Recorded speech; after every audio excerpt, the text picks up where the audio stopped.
तो चलिए स्टूडेंट्स, आज देखते हैं एक्सरसाइज 13.1 का क्वेश्चन नंबर 2 क्या कहता है। जो स्क्रीन पे ऊपर आ रहा है कि कोई बर्तन एक खोखले अर्धगोले के आकार का है, यानी कोई बर्तन जो बना हुआ है एक, वो नीचे से खोखला अर्धगोला है, यानी आधे गोले के आकार का है, जिसके ऊपर एक खोखला बेलन अध्यारोपित किया गया है। उसके ऊपर क्या किया हमने, एक बेलन को रख दिया है।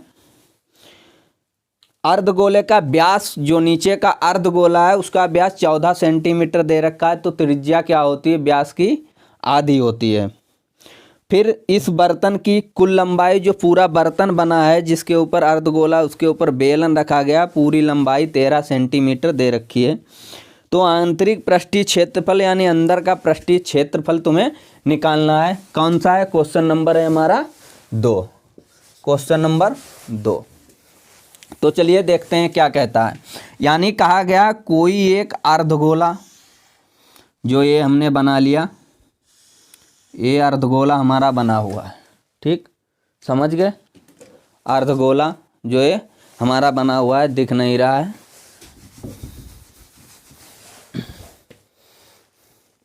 चलिए इस साइड हम बना देते हैं अर्धगोला।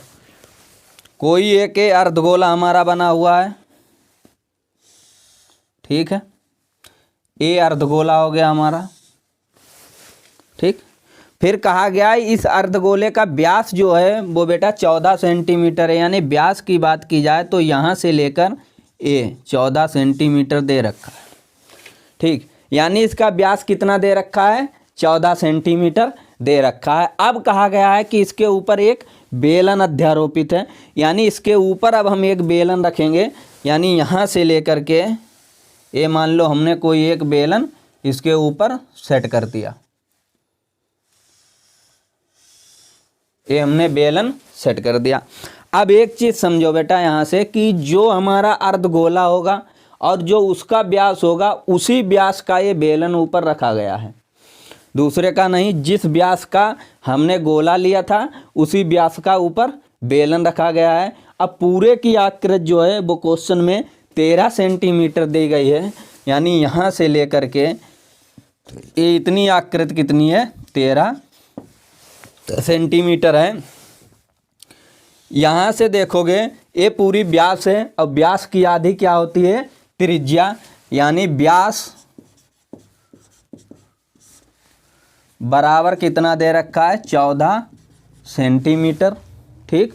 तो त्रिज्या क्या हो जाएगी, त्रिज्या R बराबर हो जाएगी 14/2, यानी कितना आएगा, 7 सेंटीमीटर। 2 एकम 2, 2 सत्ती 14, यानी ये त्रिज्या 7 आ जाएगी।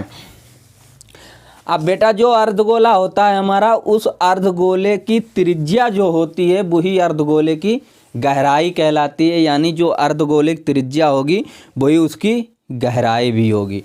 अब जब जो अर्धगोले की त्रिज्या है 7, तो इसकी गहराई भी कितनी आएगी, 7 सेंटीमीटर आ जाएगी। यहाँ से ये इतनी, ये गहराई आ जाएगी कितनी, 7 सेंटीमीटर। अब जब गहराई 7 आ गई तो यहाँ से देखोगे जो ये इतना हमारा अर्धगोला है, ये अर्धगोला ये कितना है, 7 सेंटीमीटर का है, ठीक। तो ऊपर जो बेलन बचा बेटा उसकी ऊंचाई कैसे आएगी, यानी ये टोटल ऊंचाई 13 दे रखी है, उससे हम इस अर्धगोले की ऊंचाई को घटा देंगे, तब क्या होगा, हमें बेलन की ऊंचाई प्राप्त हो जाएगी। एग्जाम्पल के लिए समझते हैं, अगर तुमसे किसी ने कहा ये 10 किलोमीटर की सड़क है, इससे तुम्हें 5 किलोमीटर मोटरसाइकिल से चला दिया गया है, यानी ये टोटल थी 10, 5 किलोमीटर मोटरसाइकिल से चला दिया गया है। पूछा गया अब शेष दूरी कितनी बची, या इधर बोल सकते हैं 4 किलोमीटर मोटरसाइकिल से चलाया गया है, तो शेष दूरी कितनी बची होगी, यानी 10 - 4 कितनी, 6 सेंटीमीटर, जो हमें क्या होता है, टोटल दूरी से घटा के पता होता है, ठीक। तो चलिए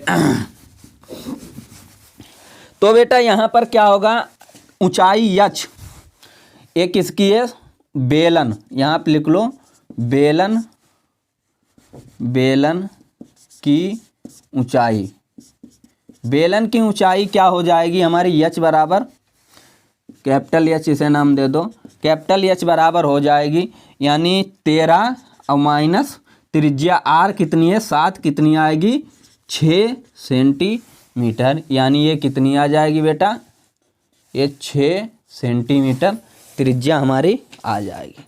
अब देखो जब त्रिज्या 6 आ गई, निकालना है आंतरिक पृष्ठीय क्षेत्रफल। क्या निकालना है हमें, आंतरिक पृष्ठीय क्षेत्रफल, यही पूछा गया है। तो निकालेंगे आंतरिक पात्र का आंतरिक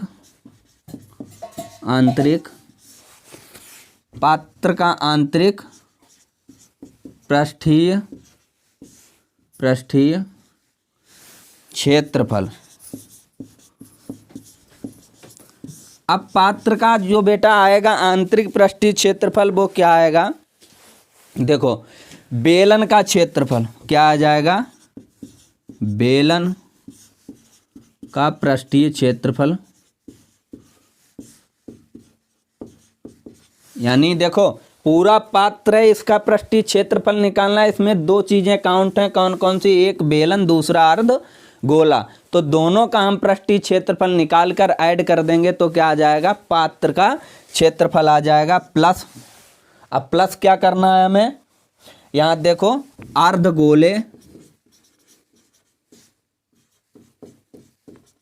अर्धगोले का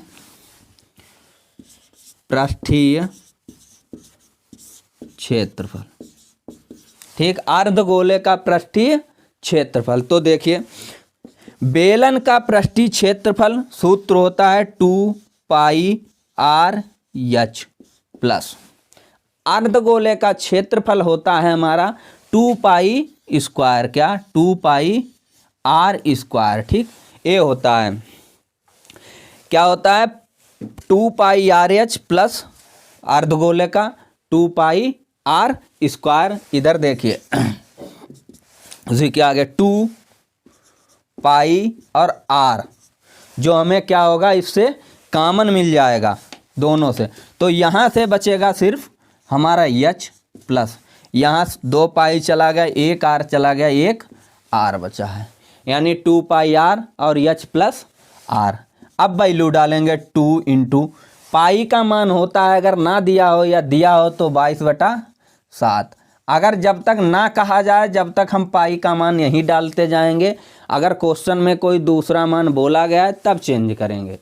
तो 2 × 22/7, आर है हमारा कितना 7, और यच जो ऊंचाई है हमारी, यानी ये ऊंचाई जो थी हमारी बेलन की ऊंचाई थी, क्या थी, बेलन की ऊंचाई यच, तो कितनी है 6, कितनी बची है 6 सेंटीमीटर, और प्लस आर जो त्रिज्या है वो कितनी है 7, ठीक, 7 से 7 कट जाएगा यहाँ, इधर क्या होगा 22 दूना 44 × 7 6 13, मल्टीप्लाई होगी 13 चक्कू 52, हासिल के 5, 13 चक्कू 52 5 57 सेंटीमीटर स्क्वायर। ये क्या आ जाएगा, आंसर आ जाएगा किस क्वेश्चन का, जो हमारा दूसरा क्वेश्चन है, जिसे एनसीईआरटी में यूपी बोर्ड के लिए बहुत इम्पॉर्टेंट माना जाता है। तो चलिए अब देखते हैं क्वेश्चन नंबर अगले वीडियो में। अगर ये वीडियो पसंद आया है